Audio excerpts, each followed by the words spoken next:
Welcome to the Create Your Happy podcast, where conscious female creators come together with a shared vision to inspire and empower women as they learn how to fully embrace their humanness, find their unique voice, and collaborate on how together we can change the world. I'm your host, Christy Holt, happiness coach and conscious funpreneur on a mission to change the world one beautiful soul at a time. All right, gorgeous, it's time to get curious and become inspired. It's time to create your happy. Welcome back to the Create Your Happy podcast. I am thrilled to have with me today the beautiful Peta Morton, who is a coach for teens and works under the banner of what she calls teen empowerment. And I am super excited to dig in and hear a little bit more what this is all about. As some of you may know, I actually am mother to 4 teenage boys, 3 of my own plus 1 bonus son. So this is a topic that is very near and dear to not only my heart, but my entire reality. So welcome to the show, Peta. I would love for you to introduce yourself a little bit more. Tell us a little bit about your story and how you got into empowering teens. Hi, so thank you so much for having me. This is so exciting. I love your podcast, so it's such an honor to be a part of it now. And my journey with working with teens really started for me, I guess, when I was a teenager myself. This is why I decided I wanted to work with teens. So I was bullied as a teenager. I had a beautiful upbringing and a beautiful home life, but I was bullied at school. And I guess that's what led me down a destructive pathway. I didn't have any tools under my tool belt to help me cope with that. And I found myself going down a pathway of using drugs and alcohol and partying and just completely not loving myself at all. And that took me into my adult life. I continued on that pathway and found myself at the age of 21 in an abusive relationship. And at the age of 22, pregnant with the man. And so I was a young mom, and once again, just still didn't have any tools to cope. And I just continued to use drugs and alcohol as my coping mechanism to deal with everything. And mainly I was using weed. And but I did use every other drug under the sun, you name it, I've done it. And so in my recovery journey is when I decided that I want to work with teenagers because I don't want them to go down that same pathway that I went down. Obviously, back in the 90s when I was a teenager, there wasn't such a thing as a teen coach. There was no such thing as coaching on the internet. There was no internet, Yeah. So now that we've got all these beautiful tools, I just want to be able to empower. Mainly, I work with girls, but I am happy to work with boys and girls as well. And I've actually got a teenage daughter myself, so I can see the struggles that they go through. I can see these days they've got their own other things that they're dealing with internet. Like, at least when I got home from school, it all stopped. There was no bullying happening at home, but these days it continues on through the social media. And I see young girls struggling with body image and wanting to be like that influencer, and their ideals. And so I just want to empower young women to find themselves and not have to, find coping mechanisms that they can use other than feeling as though they need a man, or have a baby. Like, I felt as though if I have a baby with this man, then he's going to love me Mhm. and everything will be fine. But it just wasn't that way. And um, yeah, so that's where my journey has led me today. So now I mainly, as I said, mainly work with young girls.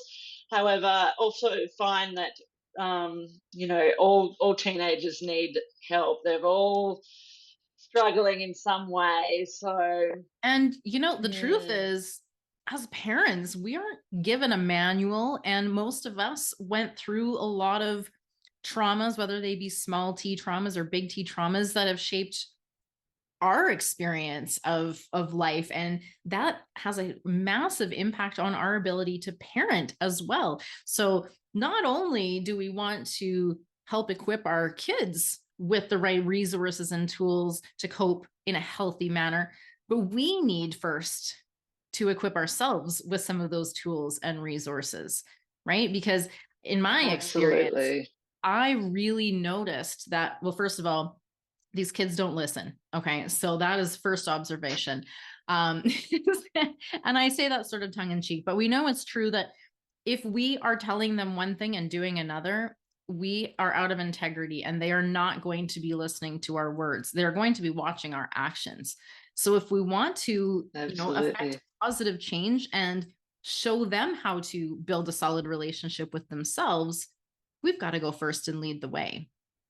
Absolutely. That's so true.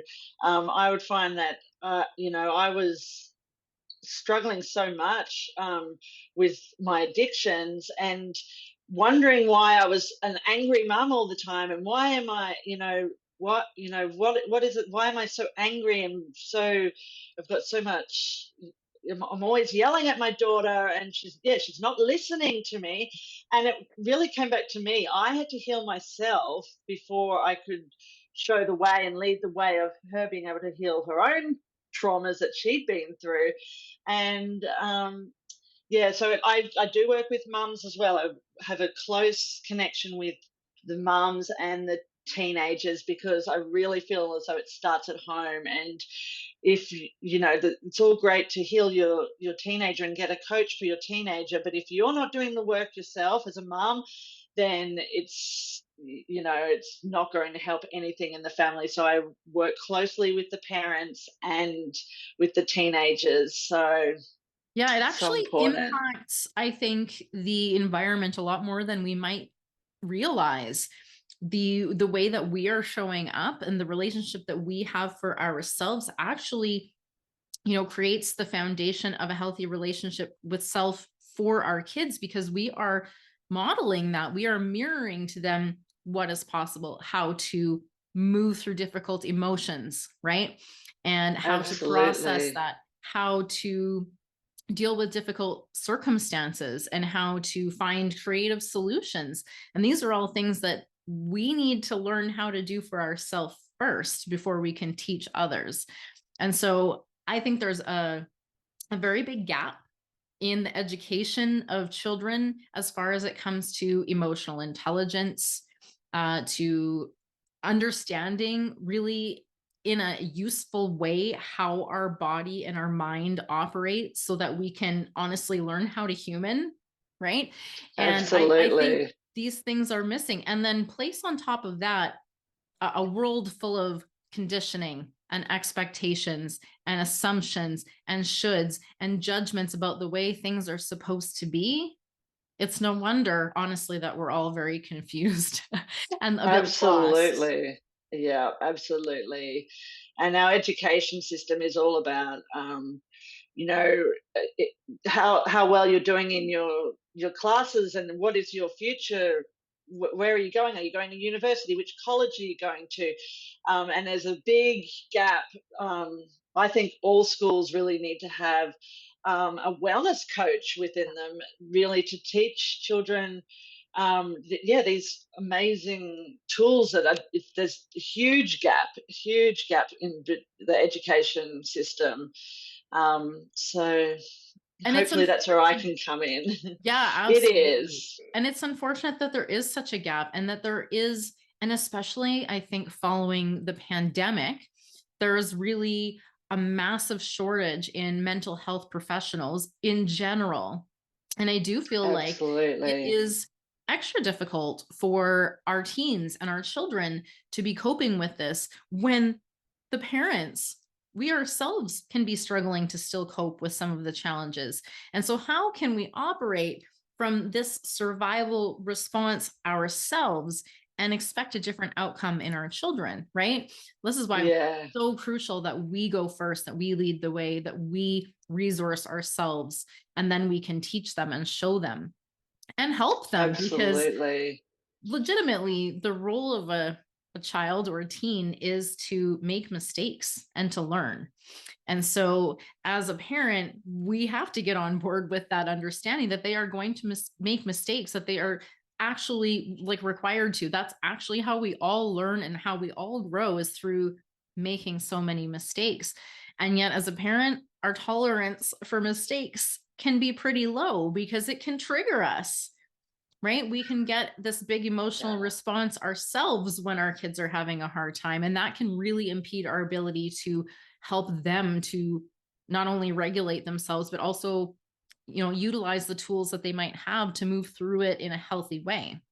And we definitely want to Yeah. avoid, disassociating or numbing out, or these sort of less than ideal methods for coping, because the truth is we can't stuff that stuff down forever. It is going to come Yeah. up.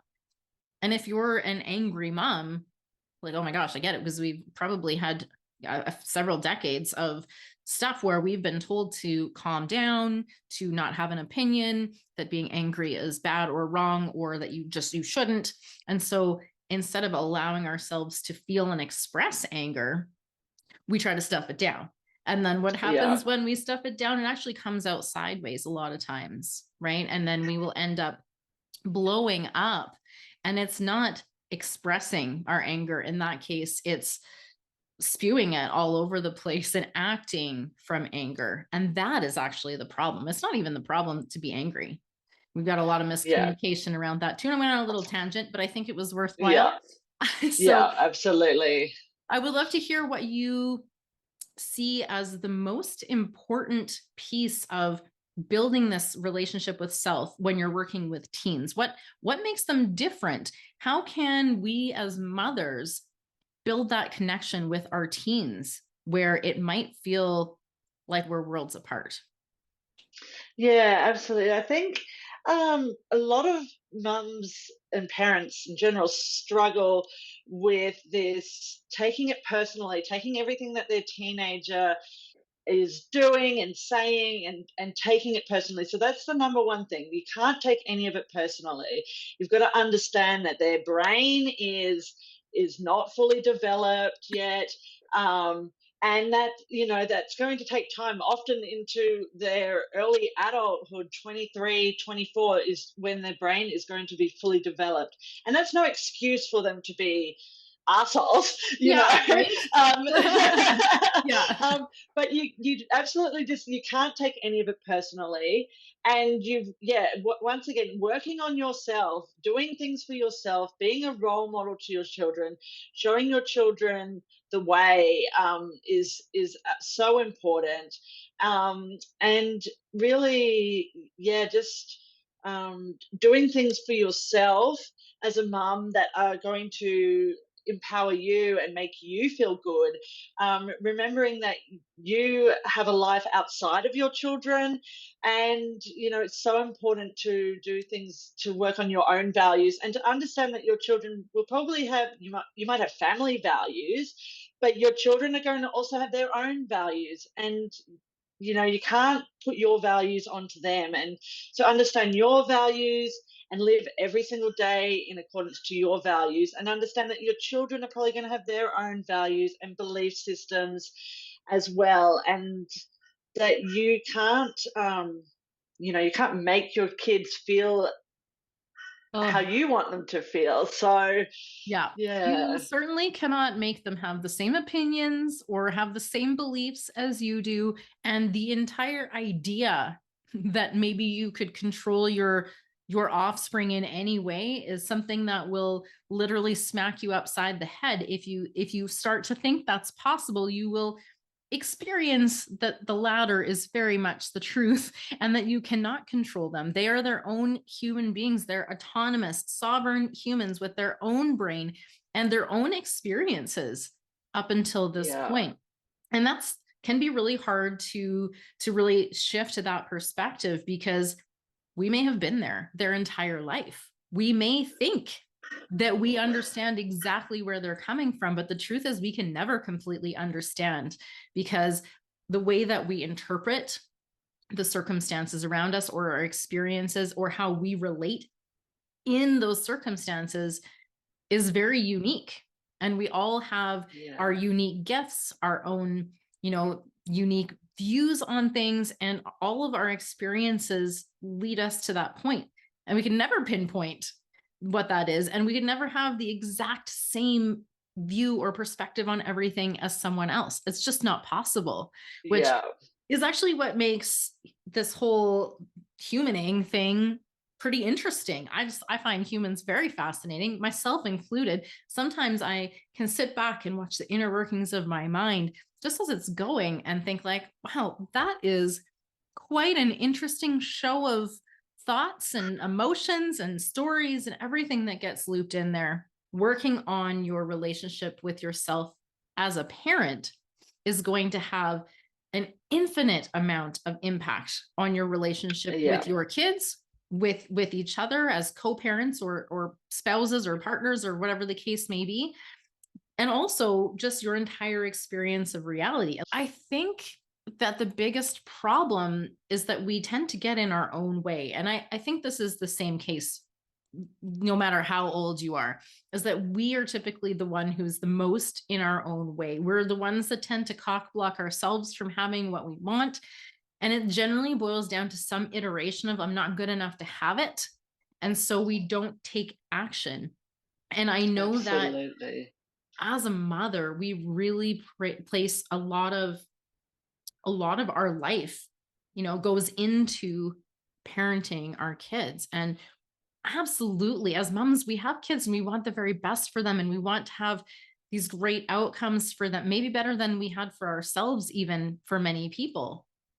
But when we're putting that pressure on our kids to live up to our standards, we're putting a lot of pressure on our kids. So as a mom, do you have any suggestions for how can we practically make it a little bit more of a healthy environment where we can come together, we can learn to regulate together, we can make healthy choices together, we can solve conflicts together? How can we foster this connected relationship first with ourselves, and then so that we can carry that out and have these deep connections with our spouses and our children? So I find for myself, the one thing that's really helped me through my full recovery from drug addiction, and to really learn to love myself and then to be a beautiful role model to my children, is just setting myself up some routines. So having those routines, and it doesn't have to be fully structured. I'm at this hour I'm going to do this, at this hour I'm going to do that, and for half an hour I'm going to do this.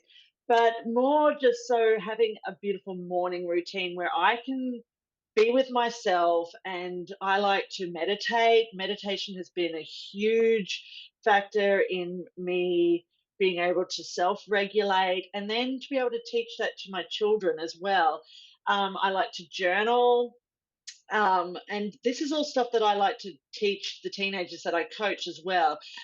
And exercise. Exercise has been an amazing thing for me to be able to not only connect. You can do exercise with your kids, so taking the dogs for a walk. And that, I find that's a beautiful time for me to be able to connect with my older daughter. And but having those beautiful routines and having that time to yourself is really pivotal, so that you can then come into the relationship with your teenager with a calm sense of self. You can learn to, by journaling, I found that I can really get a lot of my crap out, put it onto the page, and then not take it out on your kids. So yeah, and then you can, when your kids see that you're doing these things, and hey, looks like mum's really changing, then that is, and I know it's probably a lot harder to get boys to do these, journaling and meditating and stuff, but it's you try and make it fun for them, and it doesn't have to be a huge structure. Okay, we're going to sit down with our crystals and we're going to meditate together, because they'll probably roll their eyes at you. But that's been a huge thing for me, to be able to find that self love for myself, which has then been able to be carried on to my children. And if you really want to be able to connect with your teenagers, that bedtime routine can be a beautiful time. There's something about the evening. They don't actually switch off their brains till about 11 o'clock at night, where we Yeah. might be starting to find. But and that's just the way their brain, once again, is developing. Yeah. So that can be a beautiful time for you to connect with them, find what they are doing, and what they love. So if they're playing video games and you don't understand it, and you think, why are they always on their video games? Go and ask them. Find out why. What is it about video games that you love so much? And this is going to be a really beautiful time for them to be able to open up to you and talk to you. Find those moments in the day that you can chat to your teenager. I also often go on about, in the car. When you're in Yeah. the car, you can have those conversations with your teenager, and often those awkward conversations can be had in the car, because they're not looking. There's no eye contact. They Yeah. can't run away. They can't. You can't see them rolling their eyes at you. And I found that those car conversations have been some beautiful, beautiful conversations that we've had, where they really want to open up to you. But yeah, as I said, there's something about the evening and them going to bed, Yeah. and they just open up to you, and that I can be a mean, beautiful time. So it could be a beautiful yeah. time. And then also, if you're a mom and you're exhausted by 10:30 at night, you're thinking, oh my gosh, why now? Yeah. Absolutely. It definitely is one of those scenarios where if you can, I'll tell you what, I have had some of the most impactful conversations with my sons, probably from a state of thinking like, oh my God, could we have not done this like a little earlier? Because I'm not, I'll be honest, I'm not the best mom at 10 or 11 at night. I'm tired. I'm also probably, ranked somewhere in the top 10 worst moms if you wake me up in the middle of the night for anything.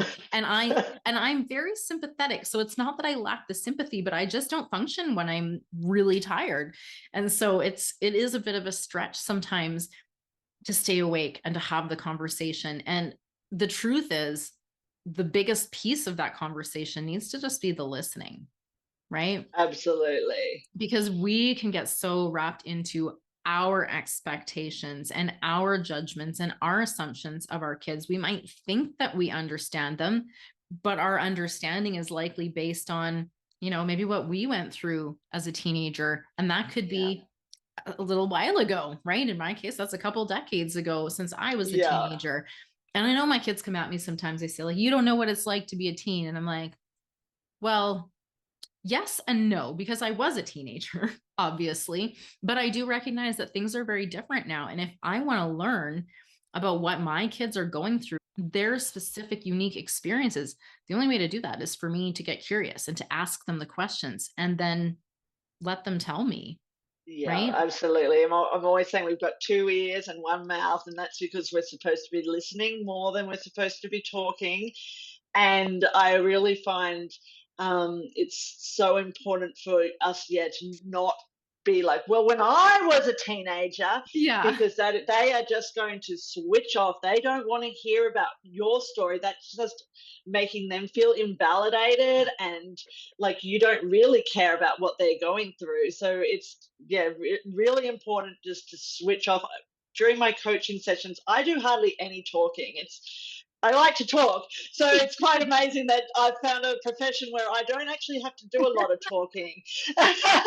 And sometimes I can't get anything out of my teen clients, and in those times is when we can do a fun activity or something like that. But most of the time, they just want to do the talking, and you've just got to do the listening. And don't try and come in. Maybe ask them, is this a time when you want me to give you advice?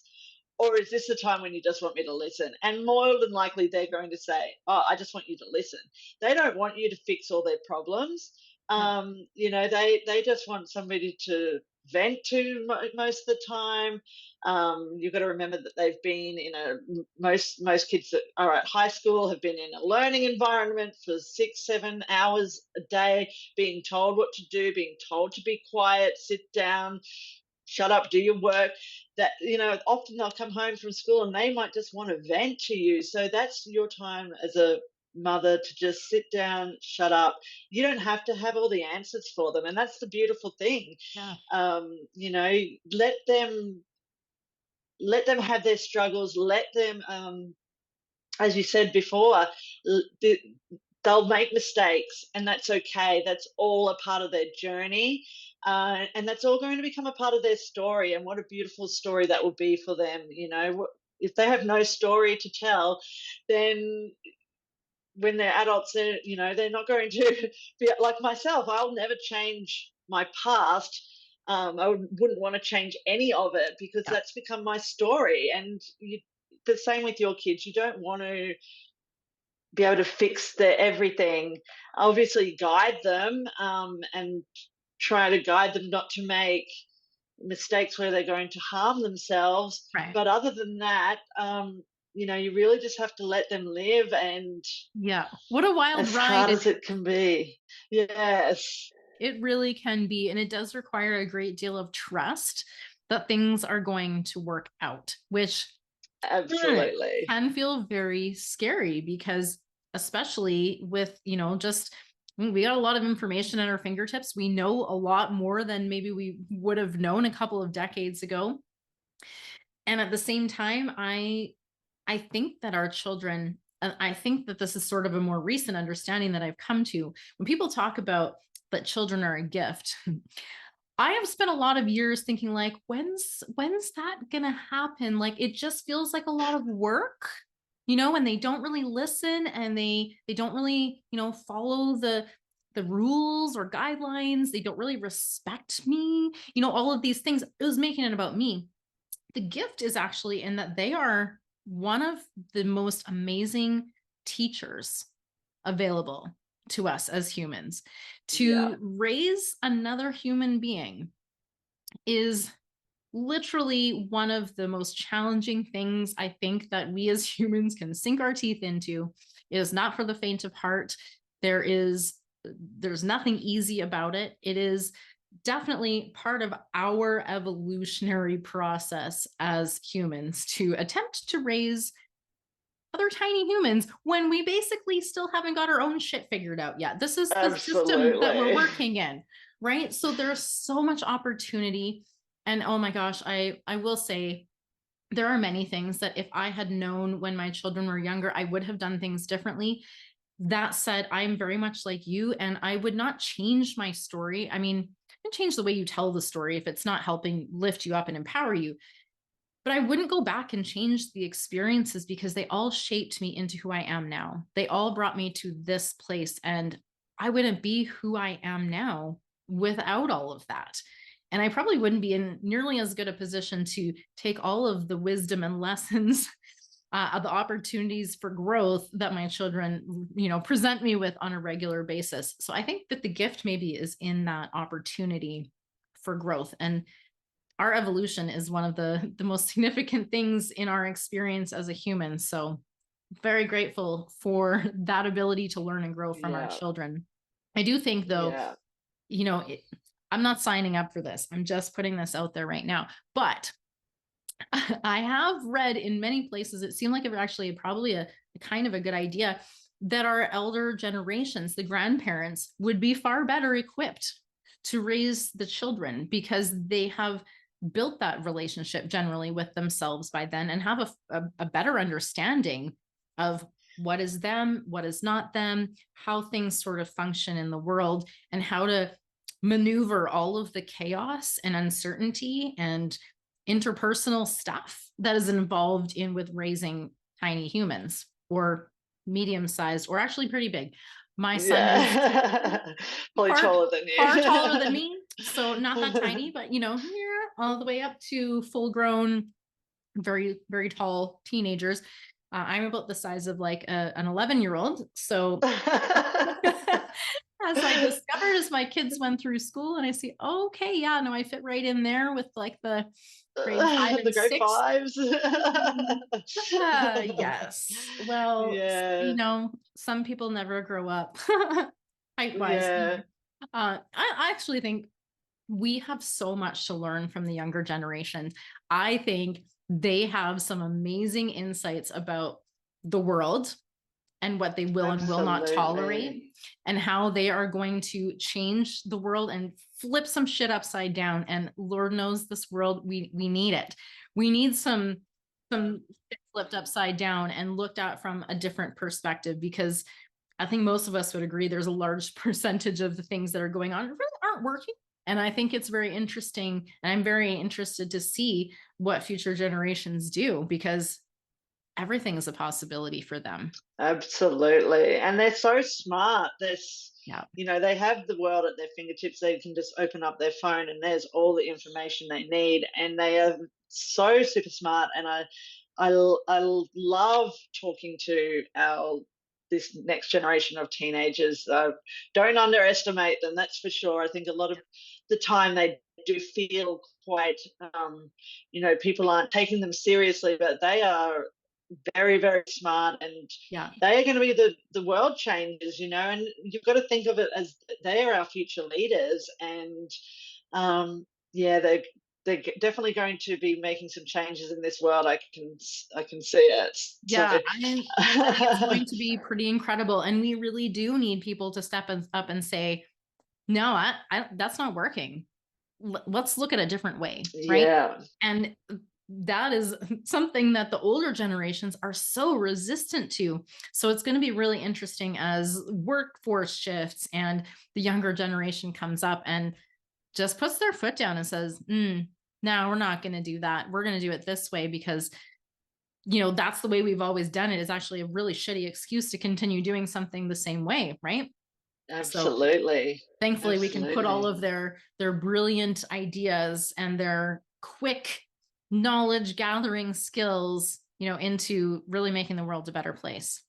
absolutely. Peta, I would love for you to share a little bit about specifically whatever offers or programs that you have available, so that if the moms out there could use a little bit of support with their brilliant yet a little slippery maybe teenagers, tell us what you have available, and as well the best way for our listeners to get in touch. Yeah, yeah. So I offer a 12-week coaching package. I really feel as though if you've just got one role model in your life, and often you don't want to talk to your parents, about things.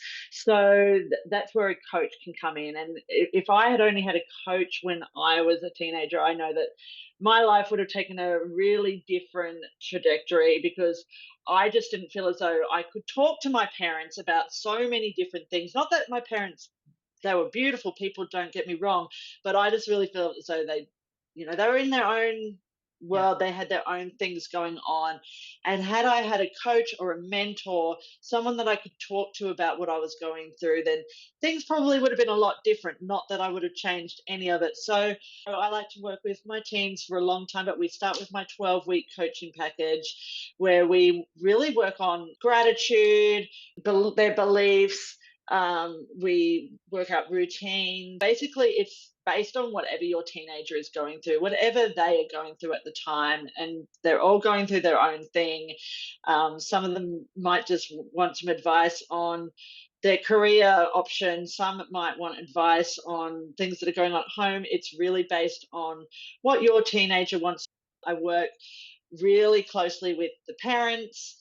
And I also have, I do workshops, so in-person workshops, and they are so I'm in Australia, obviously, I'm in Queensland, and they are in person in my local suburb. And as I said, I mainly work with girls. So my niche is teenage girls. However, happy These to things work are really relevant for everybody, with, right? yeah, And the truth is, absolutely. teens are really not as different from us as we're all humans. What we all want is to be seen and heard and accepted. And Yeah, so, absolutely. creating a space for the safe exposure of those things that we need to get off our chest is pretty life changing. I would say for myself, even as an adult, having that safe space is a huge game changer. Absolutely, yeah. Yeah. And I also have in-person teen circles. So alongside my school holiday workshops, which are generally 2-day workshops, my weekly circles, they're just an hour circle where we get together. Connection is so important. They're beautiful, sacred spaces for us to come together and just share, and we're all one.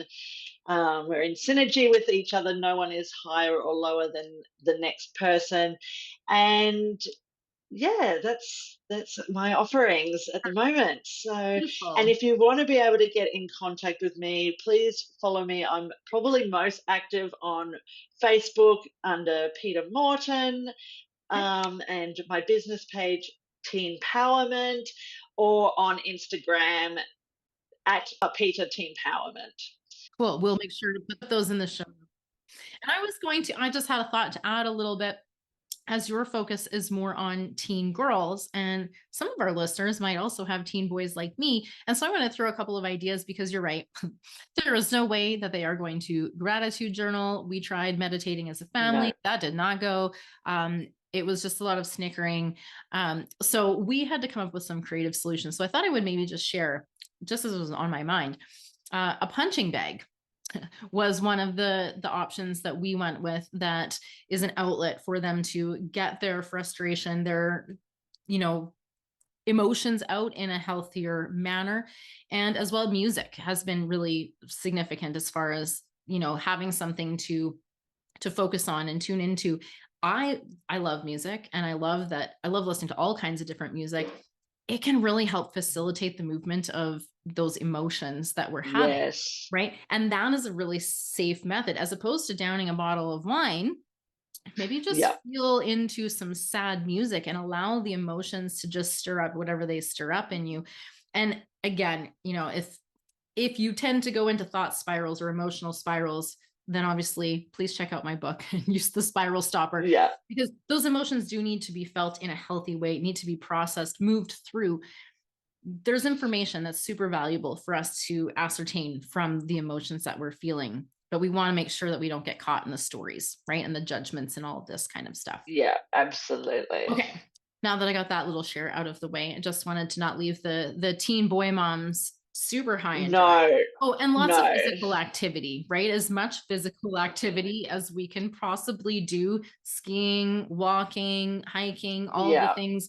And they don't love all those things. So we just keep trying new things. And Yeah, absolutely. Find what you like to do and stick with yeah, it. Yeah. absolutely. And Yeah, that goes for you and for your teens, right? This is a win-win solution for everybody. absolutely. I would love for you to share one last idea here for the moms of teens who want to help build a little bit more relationship with self, a little bit more self-love into their daily routine. Hit us with your best ideas, something practical that our listeners can take and implement straight away. Yeah, I think as I said before, the number one thing that you want to do is set yourself up a beautiful morning routine. My morning routine has saved my life. And so even if it, and I don't, people make excuses. I can't wake up early. I don't like waking up early. I'm not a morning person. All these, all these Me excuses. neither. So yeah, so put, put your alarm clock on the other side of the room so that it will wake you up. And even if it's you just start off with a half an hour early and do something for yourself. It's so important to do something for yourself, something that you enjoy. It doesn't have to be the whole morning routine of meditating, exercise, journaling, getting it Yeah. all in because you're just going to feel like that's another thing on your plate to have to do. But the one thing that I recommend for everybody is a morning routine that's involving some kind of spirituality, some kind of nourishing your body. So water, lemon water's great. Stretching. Yeah, yep. Even if it's just a light stretch, Yeah. even if it's just listening to some beautiful music, but doing something for yourself so that you can really ground yourself. And Yes. then then when it comes time to wake up the kids and they're not waking up, and you don't turn into that horrible mum who's yelling and screaming at your kids, because it's really keeping you grounded and centered. So that's what I like people to start with, even if it's just, as I said, half an hour earlier than what you usually would do. But it's so important to find that time for yourself as a mum, so that you can, then you're not projecting all of your shit onto your kids. Yeah. So that's my number one thing. Like, when you're well taken care of and when you're well nourished, you are at the best capacity to give. So I think that a lot of people think that self-care can be selfish, but I actually disagree. And I totally think that the opposite is true. And that when we care well for ourselves, that we are better able to give more generously of ourselves to others. And I don't mean this in a like overgiving or people pleasing kind of way. I just mean that when your cup is full and overflowing, there is extra for everyone. There is more love, peace, patience, joy, abundance, happiness in your relationships and in the environment. So that is a win-win for everybody. Yeah, absolutely. I agree with you on all of that. And even if you can only start with waking up 3 minutes early tomorrow, start there. Yeah. And you can maybe lay in bed and be until, what are you grateful for? I'm grateful because I woke up 3 minutes earlier and I was able to do this gratitude practice. Just make it simple. It doesn't have to be hard, but just doing that. And then you can gradually stretch it out. But giving back to yourself is so important. Self-care is really, loving yourself enough that you're going to give back to yourself. And if it's, I'm going to get up an extra 20 minutes earlier tomorrow, that is showing yourself that you love yourself enough that you're doing that for yourself. And you'll be able to give so much more to your children. I responded to a post recently that asked, what does self-love look like to you? And my response was something to the effect of asking myself what I truly need and then giving that to myself, right? It can be as simple as quieting, coming into the present moment, inquiring within what would feel most loving or nourishing or supportive to me right now, and go and do the thing. Absolutely. Thank you so much for sharing all of your wisdom. I've really loved this conversation, and I hope that our listeners are going to love it as much as I did. Thanks again for being here. I love you guys. Now let's go do some epic shit, shall we? Mwah! If you're ready to go a little bit deeper and do the work for yourself, my book, Unstuck for Women, is going to help you to create your personalized spiral stopper using my spiral stopper method in order to shut down all that overthinking and overwhelm that have been keeping you stuck in your current patterns. I'm going to explain inside the book how your brain works and why it might not be currently helping you to accomplish your goals, and how to change that. I'm also super excited to announce the upcoming launch of my brand new course, the Get the Fuck Unstuck Adventure. In this course, you are going to learn how to accept yourself as a whole-ass human, perfectly imperfect, just as you are. You'll discover how to free yourself from unnecessary pain and suffering. You'll learn how you can look and feel better in your body right now. You'll learn to understand yourself better in order to intentionally create the experiences you desire.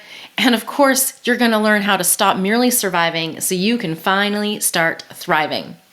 This adventure contains 21 perspective shifts that are going to take you from stuck in survival mode to consciously creating as your next level self. So join us, try on a few new perspectives, play with a few new possibilities, and become more intentional with your life. Registration is open, and the course kicks off on February 6th. If you haven't had a chance yet, be sure to head on over to my website at gtfu.ca for some sweet goodies and bonuses that are going to help you get the fuck unstuck, starting right now. Thank you so much for listening to today's show. I trust you were inspired to take back your power and create your happy. If you enjoyed this episode, please subscribe, leave a review, and share the show with women in your life who could use a little extra inspiration today. If you'd like to connect with myself and or today's guest, you can find those details in the show notes.